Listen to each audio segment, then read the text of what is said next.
radio play for this week is entitled Someone Waiting. It is a dramatization suggested by a story, which will be found in the fascinating pages of next Sunday's issue of the American Weekly, that educational and entertaining magazine distributed with every Hearst Sunday newspaper from coast to coast. It is the night before Christmas, and Carolyn Barr is putting the finishing touches to the tree as she listens to the radio music. Joe! Merry Christmas, folks. Same to you. Come on in. Well, I'm the only folks here present. Oh, where's that husband of yours? Out closing a deal. But he ought to be in any minute. Sit down. Take off your things. Oh, I can't stay. Thanks just the same. I've got someone waiting for me. I just dropped by to leave this. Oh, Joe. You shouldn't have done that. The idea of you spending your money to get us a present. Forget it, Carolyn. Can't a fellow give his friends a present? I wish there was something more I could do for you and Walter. You know that. Yes, I know, Joe. Well, you always knew the right thing for you, Carolyn. Whether it was clothes or jobs or husband. Well, Walter's a lucky man. I only hope he knows how lucky he is. Thank you. Some girl's going to be very lucky to get you, Joe. There'll never be anyone else, Carolyn. Never. Oh, please. Well, I really meant to make my visit merry and bright and not slop over like this. Well, wish Walter the usual for me. I will. But you're sure you can't wait for him? He really ought to be here any minute. I'm sorry, I really can't.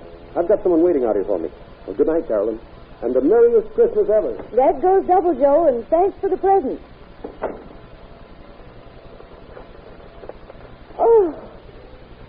Oh, how lovely.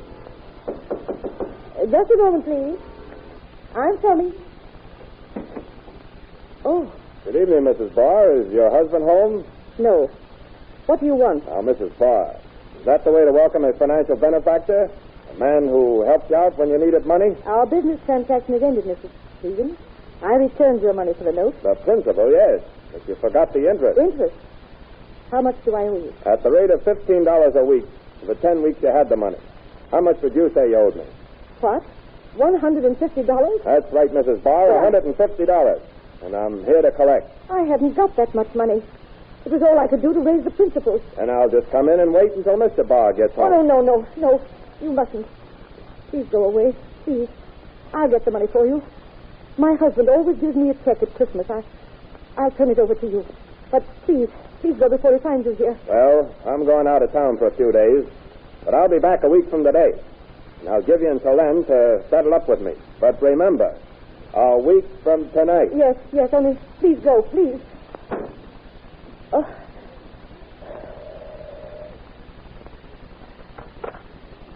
Hello? Laura. Oh, this is a surprise. How are you? Oh, that's fine. Oh, he's well. Busy as usual. Tomorrow? Oh, we'd love to. What time? Oh, fine. Yes, we'll drop over then. Thanks for thinking of us. Oh, here's Walter now. I'll tell him. Good night. Hello, darling. Well, it's about time, dear. I'm sorry, but business is business. Who is that? Mary Hill. She asked us over for cocktails tomorrow. You missed Joe. He stopped over with this present. Oh, that was darn decent of him. And speaking of presents, what do you say we don't wait for morning? Let's exchange them now, huh? Why, all right, dear. Here. Here's yours. Yeah, and here's yours, darling. You silly goose. Going to all this trouble to wrap up a check. Oh, yeah? Say, isn't this swell? Say, how'd you know I wanted a wristwatch? Oh, a little bird told me. Like it? Do I? I'll stay. I'm glad. Well, go on. Open up your presents. Oh, there's no hurry. I always know what you're giving me for Christmas. I'm even always sure of the amount. Well, this time I fooled you. What do you mean, Walter? Go ahead. Open it. It won't bite you. Oh, Walter. Well, what's the matter? Don't you like it? It's the bracelet you admired in Smythley's window for weeks. Yes, it's beautiful, Walter.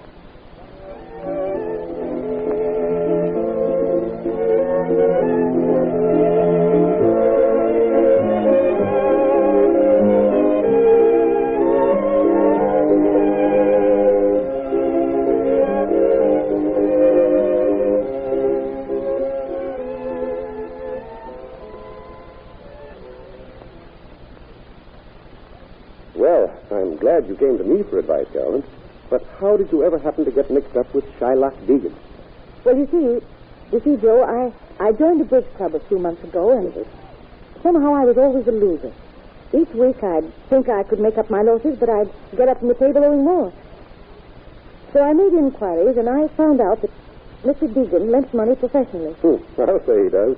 Why, he's the most notorious loan shark in town. He is? I didn't know that. He seemed awfully pleasant and gave me the money right off. He just said I had to sign a note for him acknowledging the debt and that I could take my time paying him back. Oh, sure he did. That's where he makes his money, in charging a high rate of interest on the principal sum. Well, he didn't say anything about interest at the time. I managed to save enough out of my housekeeping money to pay him off. I thought that cleared up everything, but, well, then he came around Christmas Eve. Well, why didn't you tell Walter? Because he hates gambling. And I couldn't let him know I'd played bridge for money. I thought he'd give me the usual check for Christmas. And instead, he gives you this bracelet, huh? Yes. I nearly fainted when I opened the package. Well, I don't wonder. He sure picked a swell time to change his custom. Well, that's why I've come to you to help me, Joe. You've always said that you'd be glad to do anything for me. That's right. There isn't anything I wouldn't do for you, Carolyn.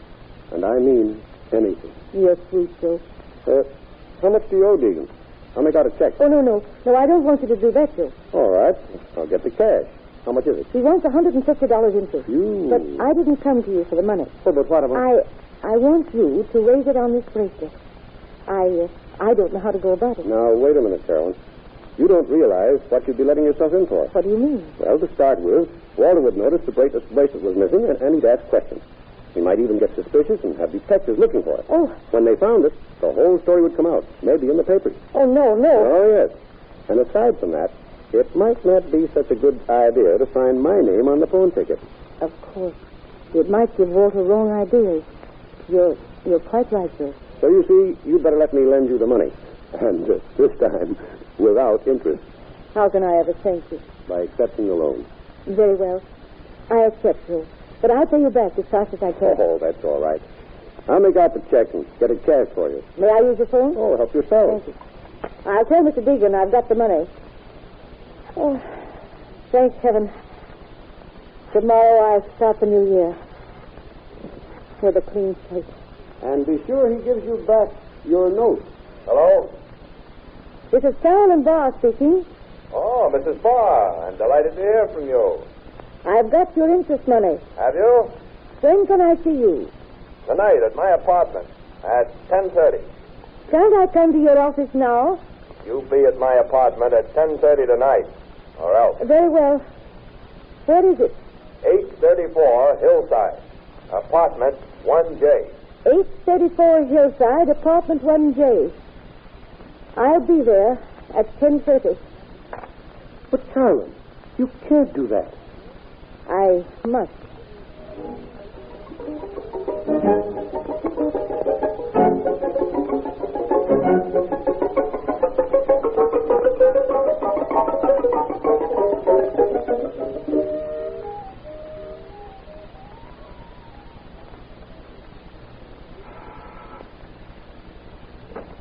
Oh, Mrs. Barr, right on the dot. Come in. I came here to pay you the money you say I owe you. Here it is. I think you'll find the amount correct. I'm sure I will, baby. That clears up the loan entirely. Oh, yes. The loan is all cleared up. But aren't you going to give me back the note I signed? Oh, the note. Here it is. I'll just tear it up and throw it in the fire. And there goes your obligation. Oh, thank goodness. And now won't you join me in a highball? Oh no, I must leave at once. I only came here to finish our business. Oh, don't go. We haven't finished quite yet. What do you mean? I've paid you your interest. The financial interest, yes. But I have a little personal interest to be collected. How dare you? Take your hands off me. Come on, don't try to be regal with me, honey. You beast. Let me out of here. Oh, a little spitfire, huh? That's the way I like 'em, baby. Get away from me, dear, or I'll scream for help. Oh, no, you won't. Not if you know what's good for you. Come here, honey. Let me go. Who came here with you? No one. I mustn't be seen here. Shut up. I'll see who that is. Mr. Deegan? Carolyn? Oh, Joe. Hey, what is it? A frame-up? I'm so glad you're here, Joe. But how in the I world... figured you'd need me, Carolyn. And it seems I was right. Have you got your note? He tore it up and threw it into the fire. Take your foot out of this door, you. Sure. Just as soon as I get my shoulder in. Now, give Mrs. Farr her note. I tore it up and threw it in the fire. Well, that old gag may fool unsuspecting women, Deacon, but it doesn't fool me. Carolyn, the paper he destroyed was not your note. What? He still has your note to blackmail you, to extort more money from you. I don't know who you are, but you better get out before I throw you out. I'm not going just yet, but this lady is. Now run along, Carolyn. I'm not leaving here until I get your note. But, Joe... Now run along. All right, thank you, Joe. Now, Deacon, hand over that note.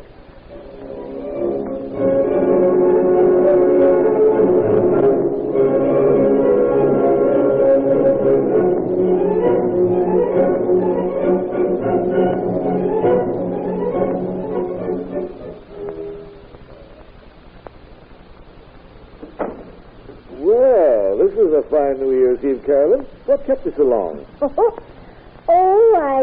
I was closing it. I was closing a deal this time, dear. Yeah? Yes, that's what you always tell me. But I said I'd be home in time to celebrate with you, didn't I? Well, you just made it. Another couple of minutes, and I'd have had to drink a toast all by myself. Oh, I'll answer it. All right. Happy New Year, folks. Oh, is that Joe? Come on in and have a drink with us. Oh, thanks, just the same, Walter. But I've got somebody waiting for me. What about Deacon? Don't worry. He won't bother you anymore. Here's the note you signed for him. Oh, how can I ever thank you, Joe? By forgetting the whole thing. Happy New Year. I wish you many more, Joe. Thanks. Carolyn, dearest. Goodbye. Goodbye. I'll say Joe's somebody waiting for him. It's a cop. What? A policeman? Oh, no, don't look so scared, sweetheart. He probably parked by a hydrant or something. Turn on the radio, dear, while I mix a drink. Oh. Ethiopia and Italy in peace negotiations. And here's another news flash. Louis Shylock Deegan, notorious loan shark and underworld character, was killed tonight in his sumptuous Hillside Avenue apartment. Oh. For details, see your local newspaper. And ladies and gentlemen, it is exactly 5 seconds before 12 o'clock midnight. And now we take you to Times Square. Here's your drink, dear. Happy New Year, sweetheart. Yes. Yes. Happy New Year.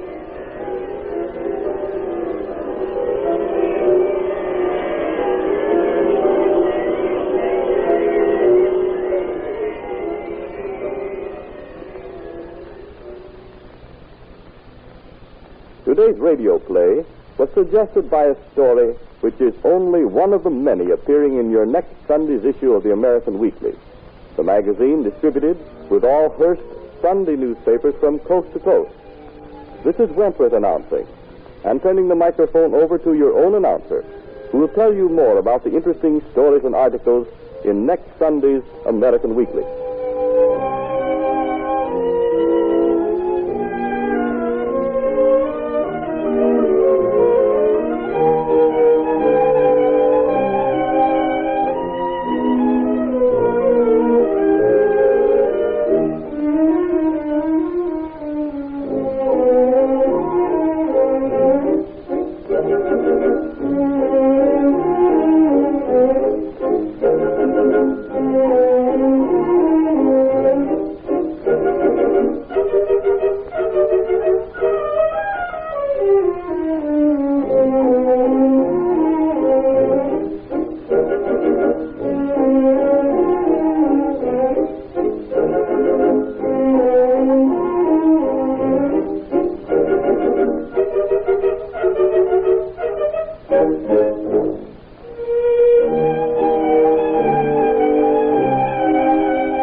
Our radio play for this week is entitled Carcer's Son.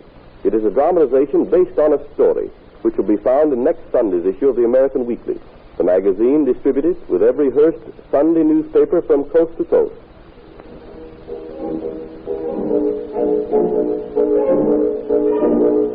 Vienna, the city of waltzes, gay uniforms, romance, intrigue.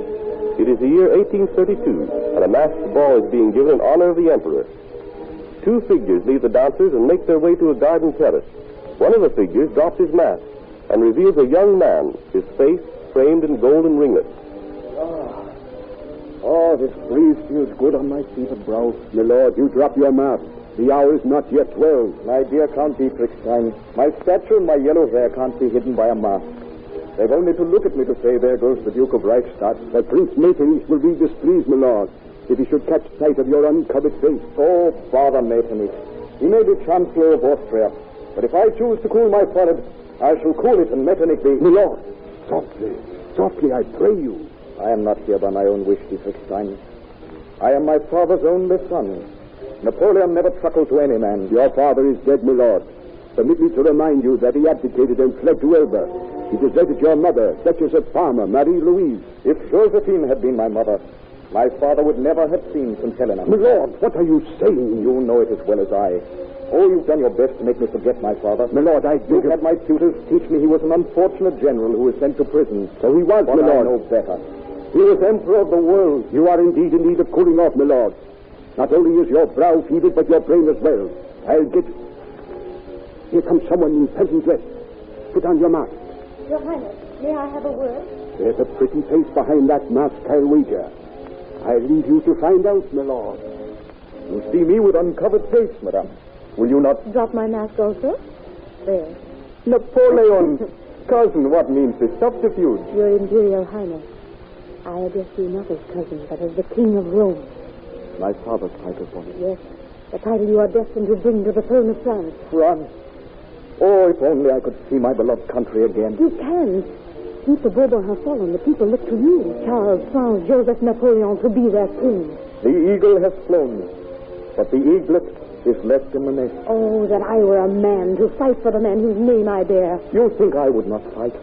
Napoleon, I long for the day when I can use the sword my father willed me, wear the hat and uniforms he left me, and plant the emblem of the eagle where it rightfully belongs. Then heed what I say.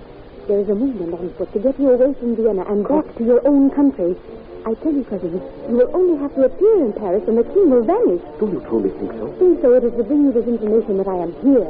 King of Rome, emperor of the world. If you get to Paris. If... How strange that so small a word can hold the fate of a ruler and his realm. And yet is surmounted by a woman. I do not understand. Plans are being made for your secret departure, Your Highness. Give me your word that you wish to return to your rightful throne and all will be accomplished. Wish to return? That is my dream, my ambition, my life. Then it shall be brought to pass. As soon as I have the final details for your flight, Your Highness, I shall come to you again.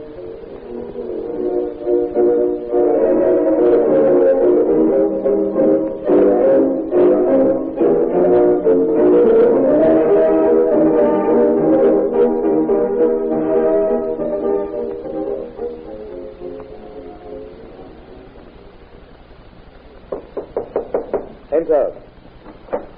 Ah, Count Dietrichstein. You sent for me, Prince Metternich? Yes. I wish to speak with you about our young child. How is he? In health or spirit, Prince? Both. As far as health goes, delicate.